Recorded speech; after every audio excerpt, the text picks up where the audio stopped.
SC Securities සමගින් සතිපතා වෙළඳපොළ තොරතුරු.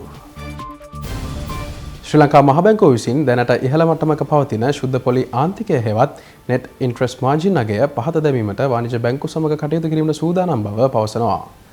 දැනට එය 4%ක මට්ටමට වැඩියෙන් සටහන් වන අතර මේ සම්බන්ධයෙන් අදහස් දක්වමින් මහ බැංකුව අධිපතිවරයා පවසා සිටියේ එලෙස ශුද්ධ පොලි ආන්තිකය ඉහළ යාමට ප්‍රධාන වශයෙන් හේතු වූයේ අධික බදු සහ අක්‍රීය ණය ඉහළ යාම බවයි. තවදුරටත් මහ බැංකුව අධිපතිවරයා දක්වා සිටින්නේ පැවති ආර්ථික අර්බුදය බැංකු අංශයේ ලාභදායීත්වය හැකිලීමට ලක්වුවද එම අංශය 2024 වර්ෂයේදී නැවත වරක් බැංකු අංශයේ ලාභදායී තත්ත්වයට පත් වූ බවයි. ඒ සඳහා ප්‍රධාන වශයෙන් හේතු වී තිබුණේ ණය ප්‍රතිව්‍යුහගත කිරීම වෙනුවෙන් අය කර ගැනීමට අපහසු වෙතයි සලකන ලද විශාල ණය තොග නැවත හැරවීම හේතුවෙන්. කෙසේ වෙතත් මහ බැංකුව අධිපතිවරයා අදහස් කර සිටින්නේ පෙර වසරවල බැංකු අංශයේ ලාභදායීත්වය තරමක් අඩුව පැවතියද පසුගිය වසර කිහිපය සමග සැසඳීමේදී එය තවමත් ස්ථාවර මට්ටමක පවතින බවයි. ශ්‍රී ලංකා මහ බැංකු දත්තවලට අනුව මෙම වසරේ පළමු භාගයේදී බැංකු අංශය රුපියල් බිලියන 187.5ක බදු පසු ලාභයක් වාර්තා කර තිබෙනවා. එය 2024 වසරේ පළමු භාගය තුල වාර්තා කළ රුපියල් බිලියන 111.8ට සාපේක්ෂව 67.8ක වර්ධනයකි. ශ්‍රී ලංකා මහ බැංකුව බලාපොරොත්තු වන්නේ ආර්ථික ස්ථාවරත්වය වැඩි දියුණු වන විට අධීර 3 මට්ටමේ අක්‍රීය ණය අඩු වෙමින් ශුද්ධ පොලි ආන්තිකය තවදුරටත් අඩු වනු ඇති බවයි. ඒ අනුව ශ්‍රී ලංකා මහ බැංකුව විසින් මේ වන විටත් ශුද්ධ පොලි ආන්තිකය අඩු කිරීමේ අරමුණින් ඒ සඳහා අවශ්‍ය කරන ක්‍රියාපටිපාටින් සිදු කරමින් තිබෙන අතර බැංකුව අතර තරඟකාරීත්වය වැඩි දියුණු කිරීම සහ විනිවිදභාවය ඇති කිරීම අපේක්ෂා කෙරෙනවා. දශක ගණනාවකට පසු රජයේ මූල්‍ය ඉලක්ක ඉක්මවා යාමේ වැඩි සම්භාවිතාවයක් තිබෙන බව ශ්‍රී ලංකා මහ බැංකුව පවසනවා. මෙවැනි ශක්තිමත් මූල්‍ය කාර්යසාධනයක් සඳහා රාජ්‍ය ආයතනවල ශක්තිමත් ආදායම් එකතු කිරීමක් සහ රාජ්‍ය වියදම් නිසි ලෙස කළමනාකරණය කිරීම හේතු වී තිබෙනවා. මෙම වසරේ පැවති මූල්‍ය ස්ථායීතා සමාලෝචනය ඉදිරිපත් කරමින් මහ බැංකුව අධිපතිවරයා අදහස් දක්වා තිබුණේ ඔවුන් ප්‍රක්ෂේපණය කළ ප්‍රමාණයට වඩා වැඩි ආදායම් ප්‍රමාණයක් ලබා ගැනීමට රාජ්‍යය සමත්ව ඇති බවයි.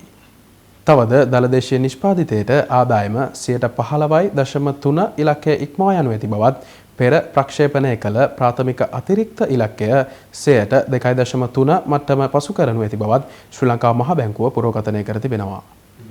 ණය තත්ත්වයන් සම්බන්ධයෙන් අදහස් දක්වමින් මහ බැංකුව අධිපතිවරයා පවසා සිටින්නේ පෞද්ගලික අංශයේ ණය ආර්ථික අර්බුදයට පෙර පැවති මට්ටම් වලට වඩා පහළින් පැවතුනද ආර්ථිකය ප්‍රකෘති වීමත් සමගම ණය වර්ධනය ක්‍රමයෙන් ශක්තිමත් වනු ඇති බවයි. ඒ අනුව රාජ්‍ය අංශයේ ණය අඩු වෙමින් පවතින අතර ඒ හා සාපේක්ෂව පෞද්ගලික අංශය වෙත ණය ලබා දීම වැඩිවීම ඉතා හොඳ මූල්‍ය ස්ථාවරත්වයක් නිර්මාණය කරනු ලබනවා. උද්දමන තත්ත්වයන් පිළිබඳ අදහස් දක්වමින් මහ බැංකුව අධිපතිවරයා පවසා සිටින්නේ ලබන වසර වන විට උද්දමනය 5% මට්ටමේ ස්ථාවරව පවතිනු ඇති බවත් ආර්ථිකය මේ වන විට 5%කින් පමණ වර්ධනය වෙමින් ඉදිරි වසර කිහිපය තුළදීද ආර්ථිකය 4.5% අතර වර්ධනයක් අත්කරගනු ඇති බවයි. ශ්‍රී ලංකාවේ ණය වෙළඳපොලේ පද්ධතිමය ණය පිළිබඳ යම් අවදානමක් ඇතැයි යන මතය ප්‍රතික්ෂේප කරමින් මහ බැංකුව පවසන්නේ ණය පරතරය පුළුල්වීම හේතුවෙන් ණය ප්‍රවාහ නැවත සමතුලිත වීමක් ඇතිවන බවයි. මූල්‍ය අතරමැදිකරණය තවමත් පෙර පැවති මට්ටම් වලට වඩා පවතිනමුත් එය යථා තත්ත්වයට පත්වීම ස්ථාවර බව මහ බැංකුව අධිපතිවරයා පවසා සිටිනවා. එමෙන්ම ආනයන සීමාවන් ලිහිල් කිරීමත් සමග වාහන ආනයනවල වර්ධනය ශක්තිමත් රාජ්‍ය ආදායමක් උත්පාදනය කිරීමට උපකාරී වී තිබෙන බව මහ බැංකු අධිපතිවරයා පවසනවා.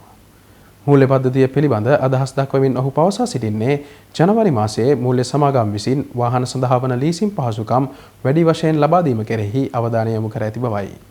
විනිවිදභාවය තරඟකාරීත්වය සහ වඩා හොඳ වත්කම් ගුණාත්මක භාවය තුළින් අතරමැදි පිරිවැය සහ ශුද්ධ පොලි ආන්තිකය අඩු කිරීම සඳහා ශ්‍රී ලංකා මහ බැංකුව බැංකු අංශය සමග සමීපව කටයුතු කරන බව ආචාර්ය වීරසිංහ මහතා පවසනවා. සමස්ත සාර්ව ආර්ථිකය හා මූල්‍ය ස්ථාවරත්වය ක්‍රමයෙන් වැඩි දියුණු වෙමින් පවතින බව ඔහු නිගමනය කළ අතර මෙම ජයග්‍රහණ පවත්වා ගැනීම සඳහා මූල්‍ය විනය සහ මූල්‍ය පද්ධති කෙරෙහි විශ්වාසය පවත්වා ගැනීමේ වැදගත්කමද ඔහු අවධාරණය කර සිටියා. ශ්‍රී ලංකා මහ බැංකුවට අනුව දේශීය බැංකු විසින් නිකුත් කරන ලද ආන්තික ණය හෙවත් මාජින් ලෝන්ස් මේ වසරේ ඉතා සැලකිය යුතු මට්ටමින් ඉහළ ගොස් තිබෙනවා. පසුගිය ජනවාරි මාසයේ වාර්තා කළ රුපියල් බිලියන 48ක් ලෙස වාර්තා වූ එම අගය 2025 අගෝස්තු මාසයේ වන විට රුපියල් බිලියන 60ක් දක්වා වැඩි වී තිබෙනවා. ශ්‍රී ලංකා මහ බැංකුව පවසා සිටින්නේ මේ මාස 8ක් ඇතුළත 25%ක වර්ධනයක් බවයි. කෙසේ වෙතත් බැංකු අංශයේ මූල්‍ය ණය හා සැසඳීමේදී ආන්තික ණය ප්‍රමාණය සාපේක්ෂ වශයෙන් සුළු මට්ටමක පවතිනවා. බැංකු අංශයේ මුළු ණය හා සැසඳීමේදී ආන්තික ණය ප්‍රමාණය සාපේක්ෂ වශයෙන් සුළු මට්ටමක පවතිනවා. බැංකු පද්ධතියට අමතරව අනෙකුත් වෙළඳපළ අතරමැදියන් විසින්ද වෙළඳපළ සඳහා ආන්තික ණය පහසුකම් සැපයීම සිදු කරනවා.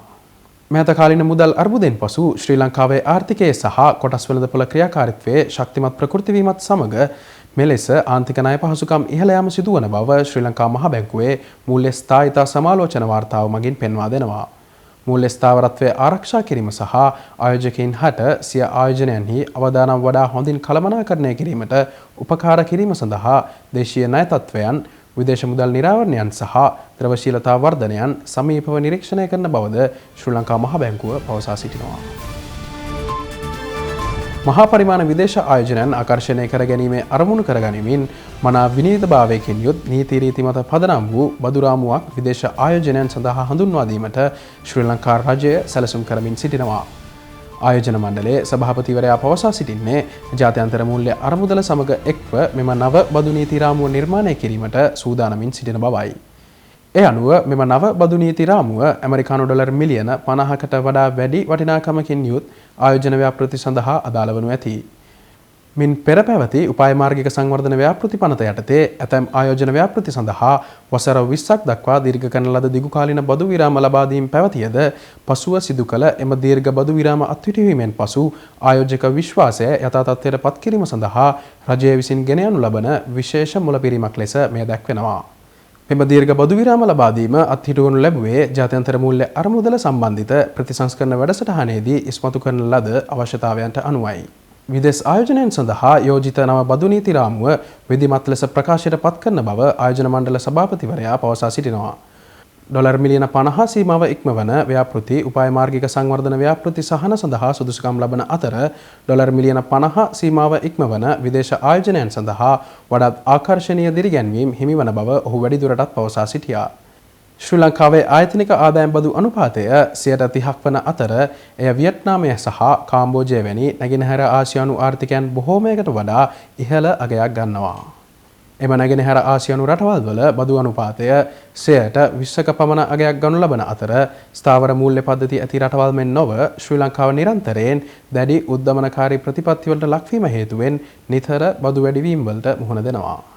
යෝජිත මෙම නව බදු රාමුව මගින් ශ්‍රී ලංකාව පෙර එවන් අස්ථාවරත්වයන් තුළින් ඇති කරගත් ආයෝජන බදුකරණයේ සාධාරණත්වය සහතික කරනවා.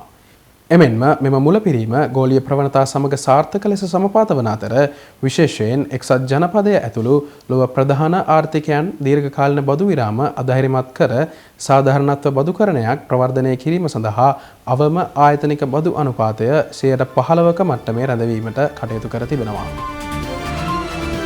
දැන් මෙම සතියේ භාණ්ඩාගාර බිල්පත් වෙන්දේසියේ ප්‍රතිඵල වෙත යොමු වෙමු. මෙම සතියේ පැවති භාණ්ඩාගාර බිල්පත් වෙන්දේසියේදී මාස 3 භාණ්ඩාගාර බිල්පත් ඵලදා පොලේ අනුපාතිකය 7.52ක් ලෙස සටහන් වූ අතර මාස 6 සහ මාස 12 භාණ්ඩාගාර බිල්පත් ඵලදා පොලේ අනුපාතික 7.89ක් සහ 8.02ක් ලෙස සටහන් වුණා. ලබන සතියේත් නැවත හමු වෙමු. එතෙක් ඔබට ඵලදායී ආයෝජනයෙන් පිරි සුබ සතියක්.